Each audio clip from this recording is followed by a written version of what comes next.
Clearly, you've got an intelligence involved with the phenomenon, and it seems apparent to me that one of the items on their agenda in terms of their interaction at this point in human history is quite clearly connected to nuclear weapons.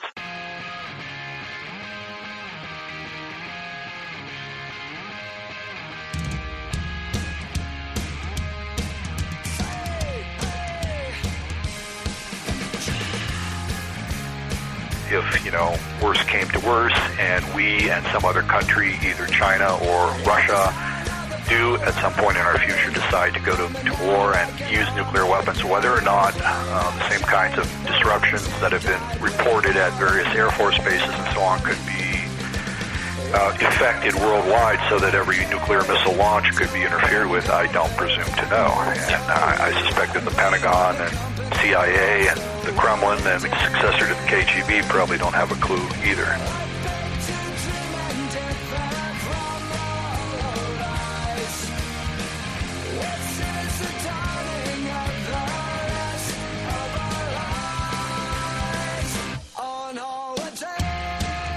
And now, ladies and gentlemen, Binnall of America Audio with your host, Tim Binnall.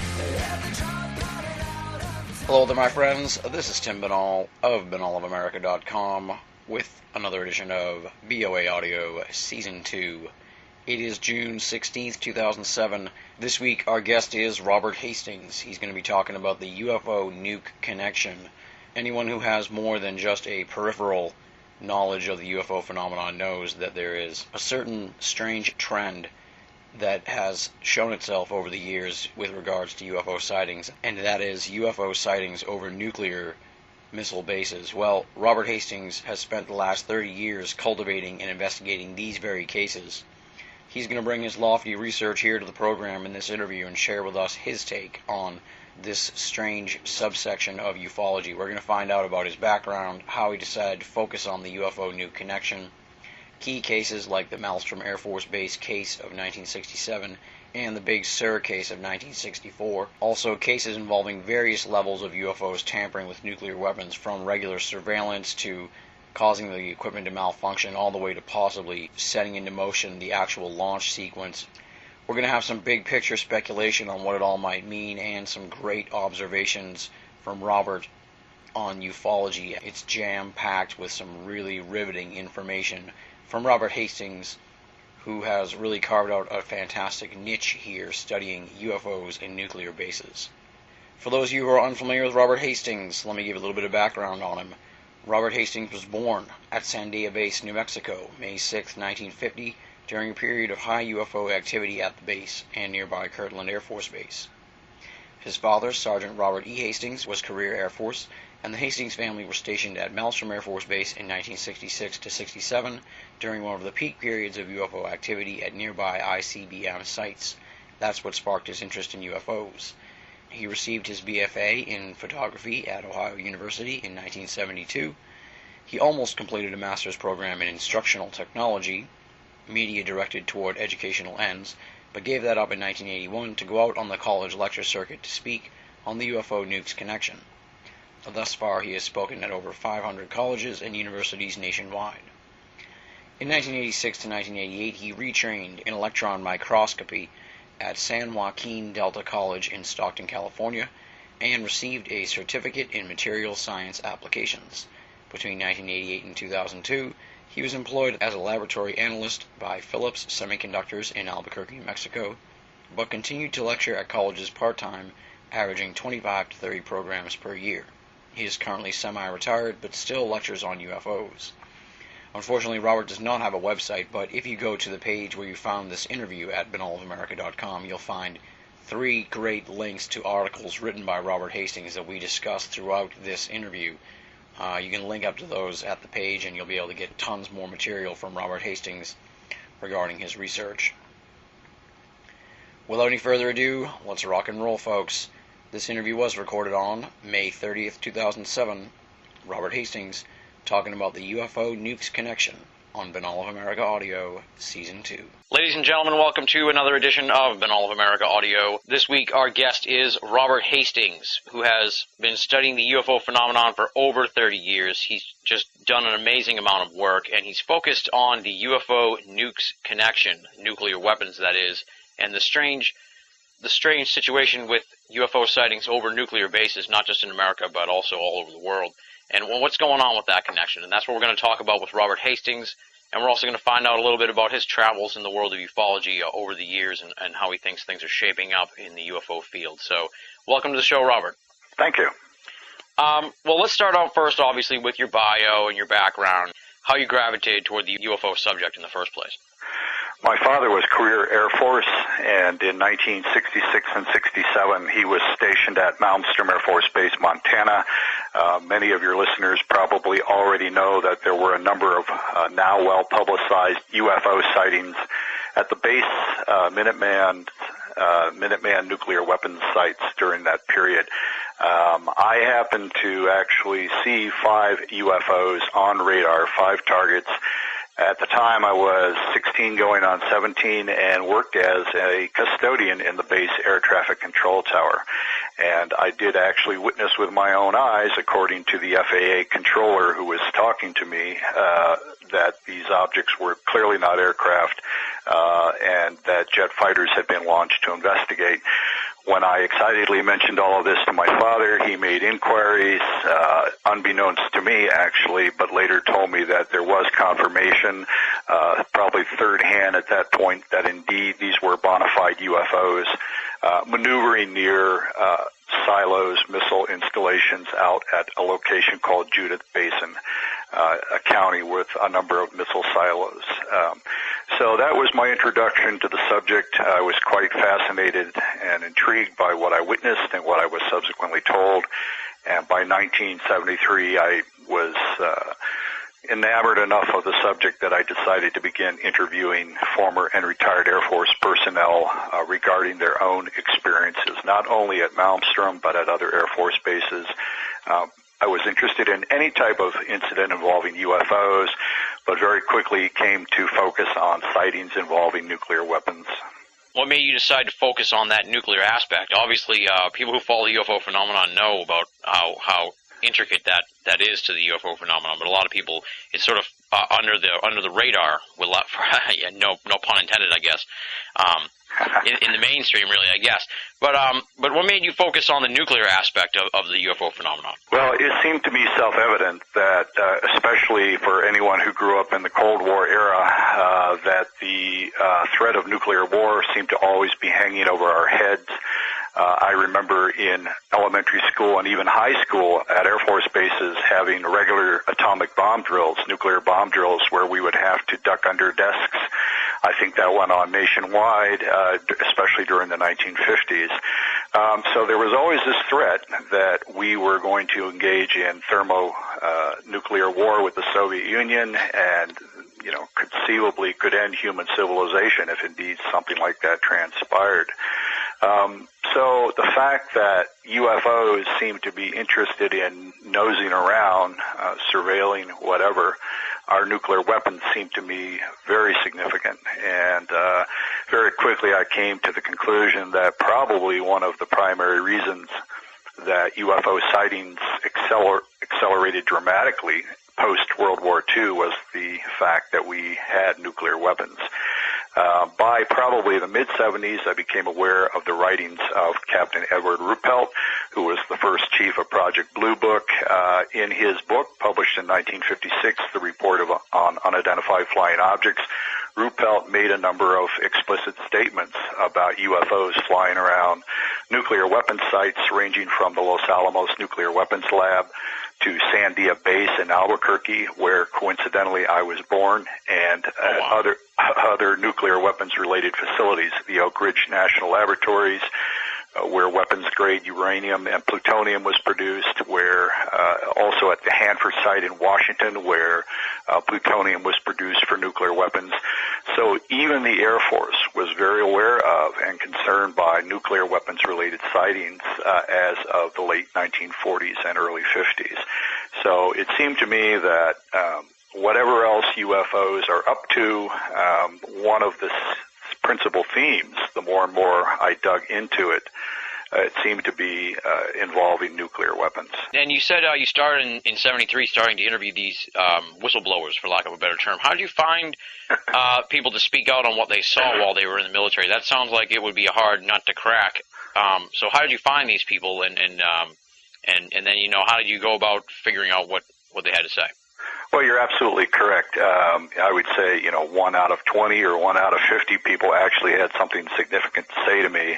However, given that my background was Air Force, in the fact that my dad was career, I had a number of acquaintances through him and other persons I came into contact with who had Air Force backgrounds, of course, either active duty or retired. So I just began informally asking questions of people. Not surprisingly, most of the people I spoke with had no knowledge of anything involving UFOs, or at least that's what they told me. I think most of them were sincere.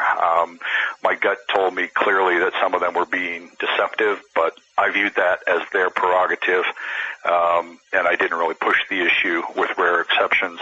At some point in time, there began to be a groundswell of responses, probably by about the mid-'70s, where people were discussing with me their knowledge of one incident or another involving UFOs. Radar operators were discussing objects being tracked that could not be identified as aircraft by their velocities, their erratic maneuvers. Some cases, objects performing maneuvers that no aircraft on Earth could match.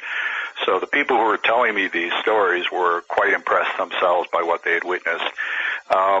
I also began discussing or asking persons with the knowledge of nuclear weapons cases to elaborate as to their knowledge of these events. These people were very tight-lipped, with rare exceptions, but at some point when I began summarizing formally my interviews and providing these people with the interview summaries, a number of them seemed to be relieved that other people were talking about these events, and more or less went on the record, either more or less specifically.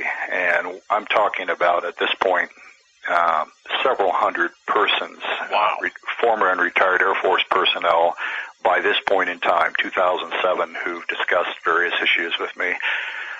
Some of the individuals are extremely explicit. For example, then Lieutenant Robert Salas was a nuclear missile launch officer at Malmstrom Air Force Base during the same period when my dad was there. Salas has gone online with his research associate, Jim Klotz, and have just laid out chapter and verse what occurred at Malmstrom at his particular launch control facility. Salas was underground with his co-commander, and when they got a frantic call from a guard topside at ground level saying, "Sir, there's a UFO hovering over the site," Salas has said he thought this was a joke and was kind of indignant that this guard would make jokes over this very secure line. And he said, "Well, just, keep me informed." Minutes later, the same guard called back and was frantic, if not scared, and said, "Sir, it's directly over the site, and one of the guards has been injured. Salas said he had not even the time to wake up his co-commander to explain what was going on, when suddenly on their missile readiness display panel in the underground launch capsule, they observed that one by one, the 10 Minuteman missiles that they themselves controlled would launch in the time of war began to malfunction one after the other, what the Air Force calls dropping off alert status. Long story short, Salas was debriefed by what's called OSI, the Office of Special Investigations, was sworn to secrecy, and did not tell his story until 1995 when he began working with Jim Klotz. So that's the type of incident that I've heard about from not only Salas but other individuals, objects hovering directly over nuclear missile launch control facilities. In some instances, not all, but in some instances, missiles malfunction immediately thereafter. Interestingly, the missile maintenance personnel I've talked to have described described cases where apparently targeting tapes or other types of targeting technology has been scrambled in effect, and following these incidents requiring sometimes the complete removal of those particular missiles and replacement with others. So obviously this is some very dramatic stuff, and the sources are persons that the U.S. government has entrusted with the launching of nuclear weapons or the guarding of nuclear weapons, the maintenance of nuclear weapons, persons who are given psychological tests, persons who are considered obviously trustworthy in these very dramatic circumstances of launching missiles in time of war, potentially killing millions of people. I mean, these are people who are not your average Joe on the street, and they're speaking of incidents involving UFOs hovering above their missiles and in some cases apparently tampering with their missiles' functionality. So in my view, this is self-evidently important and something that I've just really devoted my adult life to investigating. Exactly. Yeah. Well, kudos to you for compiling that many solid witnesses. Those are witnesses of good stock, as you say. These aren't the proverbial farmer in the hayfield. These are legit people who how can you not believe? And I see also that you've sort of tried to supplement some of your witness testimony with freedom of information requests and document type searches. It sounds like that's the sort of thing that's actually not too easy, because these sort of things are kind of scrubbed from the record. How easy or hard is it to get information via the government regarding these incidents?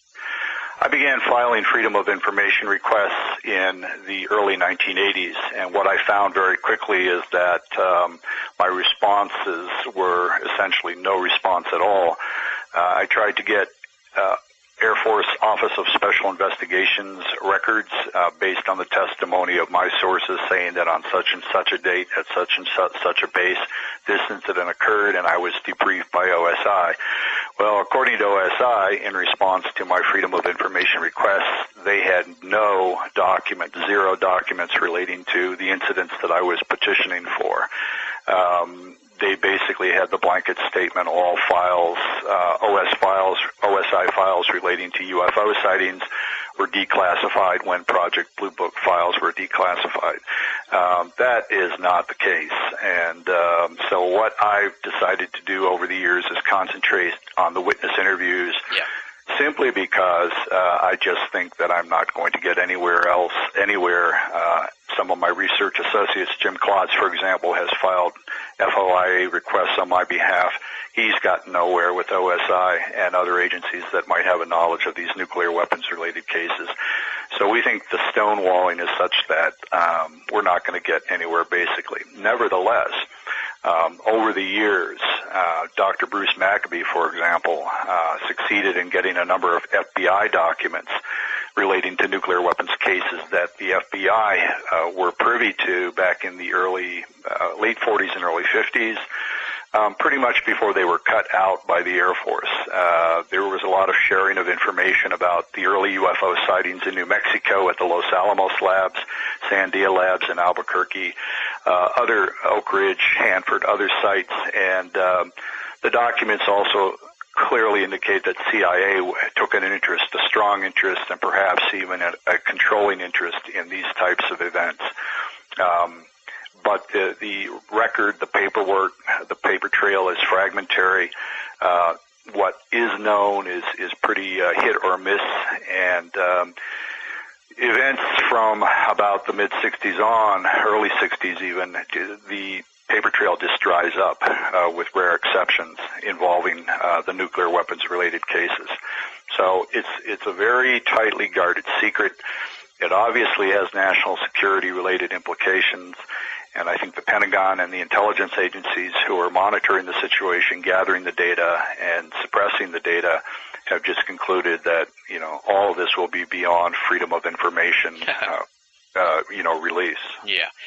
And we had a special episode actually about a month ago with Paul Kimball. He did a cable special, 10 best UFO cases, and a lot of them were one of them obviously was the Malmstrom one, and many of them also were kind of in this vein with military type witnesses and radar returns and that kind of thing. And obviously these must be the cream of the crop, so I can see why the government would want to keep them under wraps.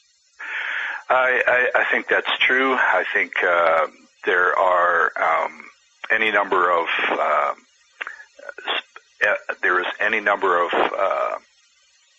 sources who are willing to come forward and talk about what they know, but again, backing it up with documentation has been extremely difficult. Yeah. Bob Salas, by the way, the gentleman I mentioned who was at Malmstrom Air Force Base in '67, is going to be one of the key speakers at the MUFON conference in Denver in August. And I strongly recommend that anybody attending the conference attend Mr. Salas's lecture, because he will stick to the nuts and bolts. He obviously has credentials, and whereas a lot of other research into UFOs involves a great deal of speculation, Mr. Salas will just tell you chapter and verse what occurred to him and what took place. There are, to my knowledge, at least 5 other former or retired missile launch officers at Malmstrom who've also gone on the record about the incidents that Mr. Salas is willing to describe. All of them are pretty reticent. They're certainly not as willing to go full out as Mr. Salas is in terms of publicizing their experiences, but they have gone on the record as to those experiences occurring and their knowledge of them. For example, I about 5 or 6 years ago interviewed a man named, Bob Jameson, who was at the time of the Malmstrom incidents a missile targeting officer, who was actually in charge of making sure that in time of war the missiles would land where they were designated to land. He said that he was personally involved in at least 2 separate UFO-related missile shutdowns where large numbers of Minuteman missiles malfunctioned simultaneously, precisely at a time, just moments later after reports of UFOs above their positions came in to the launch officers. And, so these are persons that have some credentials, obviously know what they're talking about, and they're willing to go on the record finally about these things occurring. And how do you overcome the problem? And we've talked about this on the show with ufologists, especially people who work with the whistleblowers, of ufology sort of turning on the whistleblowers or putting them through the ringer. And a lot of times, the whistleblower at the end of the day will be like, it wasn't worth it because I came up forward with this thing, and then the UFO people completely turned on me. Obviously, you don't do that. You're trying to find the whistleblowers. But I mean, how do you deal with that cannibalistic attitude of ufology? Well, when I'm interviewing the persons I talk to, the sources that I uncover on occasion just drop in my lap, I myself put them through a rigorous series of questions. I require that they provide their service records to me, substantiating their presence in these squadrons at those bases at the time of the incidents. And I have any number of very probing questions that I ask each and every one of them just to satisfy my own sense that they know what they're talking about and that they're credible. So I make it clear to them that, if they're willing to go on the record with me and if I'm going to publish what they're saying with their permission, then they've got to be able to substantiate as best as possible what they're telling me. Yeah. Beyond that, as far as the response of ufology in general or the public in general to these cases, years ago I just adopted the posture of taking what comes because the whole process has a life of itself. Popular perceptions of UFOs, skeptics and debunkers' perceptions of UFOs, and all of that is nothing that's going to be significantly modified. I think there will always be controversy associated with this subject until once and for all the reality of UFOs is demonstrated beyond any doubt. So I don't let it worry me, or I'm not concerned by the fact that some people will always doubt the validity of this data. Before I did the research, I had a question for you, and then when I started doing it, it actually sort of answered my question, and that it was that it seemed like these nuclear sightings happened a lot in the past and weren't happening nowadays. But then when I read your report here, let me give the address for the report for people. Get a pen and paper, folks. Here it is.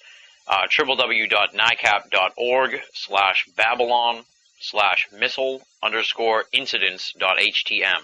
And we'll have a link at the page where you find the interview. So hopefully you'll be able to get to the site that we're talking about here that has a paper published by Robert. You have a compendium there of a lot of key cases and sightings all over nuclear bases. And what I found interesting and answered the question was one of the first that I had when we were planning the interview was about this later time period of UFO over nuke-based sightings, is that there seems to have been a series of sightings in the 90s over Malmstrom Air Force Base and a few other ones. This isn't a phenomenon that came and went in the 40s, 50s, and 60s. It's still kind of going on. Well, what I found, if one goes online and tries to search Google, for example, for nuclear weapons-related UFO cases, as far as the ICBM cases, the nuclear missile cases, almost probably 80%, just off the top of my head. The majority of the material relates to the incidents that were reported at Malmstrom Air Force Base in 1967. Mm-hmm. However, what I have found and other researchers have found who've dug into this in depth is that indeed this is an ongoing situation. Nuclear missiles came online, began to be deployed around 1960, depending on how you use the benchmarks that have been published. But operationally, nuclear missiles took hold were deployed right around 1960. And I have discovered that even the first generation of nuclear missiles that we use, the Atlas missiles, were visited by UFOs at a number of bases, including Walker Air Force Base in Roswell, New Mexico, F.E. Warren Air Force Base outside of Cheyenne, Wyoming, and other Atlas bases. So from the get-go, when missiles came online, they were being visited by disc-shaped objects. The article, the online article you just referenced of mine, I have, I think, 5 or 6 individuals, launch officers and missile maintenance personnel at Walker Air Force Base, describing saucer-shaped objects hovering over nuclear missile silos, racing away instantaneously at high velocity and then instantaneously stopping over adjacent missile silos. That information comes from a launch officer named retired Lieutenant Colonel Philip Moore, and so he's one of the people who's gone online about it. Another former launch officer, then Lieutenant Jerry Nelson, has talked about at this one site he was at, site number 9, Atlas site number 9, repeatedly over about a month. He estimated somewhere around half a dozen to a dozen cases, instances rather, where an unlit object hovered silently and directly over the missile silo, but shone a bright light down on it before racing away. And he said the guards were just panic-stricken by this. They couldn't explain what was going on. So the types of events that have been reported at Malmstrom in the late 60s were preceded by events at other bases in the earlier generations of nuclear missile deployment. As you mentioned, I've also interviewed persons, missile maintenance personnel, and others who were involved at Malmstrom with nuclear missiles in the mid-1990s. And indeed, they're reporting virtually the same kinds of instances that were going on 2 decades, 3 decades earlier. So this is an ongoing process. My opinion, based on what I know of all this after this many years of researching it, is that probably within the last year, somewhere at some nuclear missile base, there was an incident of this type. But it will probably take years for persons to come forward after they've left the Air Force, after they've left active duty, who are willing to discuss these incidents. So there's always this built-in, generally speaking, delay factor. Mm-hmm. But yes, indeed, there are a number of instances of these types of events occurring at various bases in the 1990s. And then one of the cases that you seem to have paid a little bit of extra attention to in the past few months or whatever, and you sent me an article about it, and maybe we could touch on here. I don't have a lot of specific case-type questions, but this one I want to touch on. That's the Big Sur case of 1964, because that's almost like a case study of what you do by, finding the whistleblowers and then trying to get past. You do a great job in the article that you sent me. And what magazine was that in? Oh, it's in the International UFO Reporter, which is the quarterly publication of the Center for UFO Studies, QFOS. If your listeners go online and type in Big Sur UFO. Sur is S-U-R, Big Sur UFO, Hastings. You'll find references, actually the entire article reprinted. It's now online. And yes, it's extraordinary. I consider it one of the top half dozen cases that I'm aware of involving UFOs and nuclear weapons that sort of substantiates the reality of it. You've got two key sources, retired Air Force or former or retired Air Force personnel officers who've gone on the record saying that in September of 1964 at Vandenberg Air Force Base in California, an Atlas missile was test launched. It was carrying an experimental payload warhead that was designed to release chaff, aluminum chaff, around the warhead up in space, which was designed to confuse Soviet radar defenses so they would not, if they had anti-missile capability and attempted to shoot down the warhead, they would not be able to differentiate between the warhead and the chaff. So that was the purpose of the experiment. The two officers that former retired officers that have gone on record, Robert Jacobs, who was the chief of the photo instrumentation unit at Vandenberg, and another gentleman named Major Florence Mansman, who was one of the chief photo-optical interpreters. I don't have his exact title in my mind at the moment, but in any event, these two people have independently confirmed that while they were filming the launch of this missile test, and after the warhead, the dummy warhead, had separated from the booster, they actually picked up on film a UFO coming into camera frame, circling the dummy warhead at 4 different points, flashing bright lightning bolt types of beams at the warhead, whereupon, according to both officers, the warhead began to tumble and fell into the Pacific Ocean hundreds of miles short of its target. Lieutenant Jacobs has characterized this as, quote, a shot across the bow of our nuclear silliness ship, end quote. And in my view, that just hits the nail right on the head. I think that's exactly what was going on. Somebody, obviously in possession of superior technology, was demonstrating that they had the ability to interfere with nuclear weapons in space, nuclear warheads in space. Now, the organization CSICOP, the Committee for Scientific Investigation of Claims of the Paranormal, I'm sure most of your listeners have heard of them. It's been a UFO debunking group, paranormal debunking group now for decades. They published an article in 1993 by a man named Kingston George, who was also involved with this particular series of launches at Vandenberg.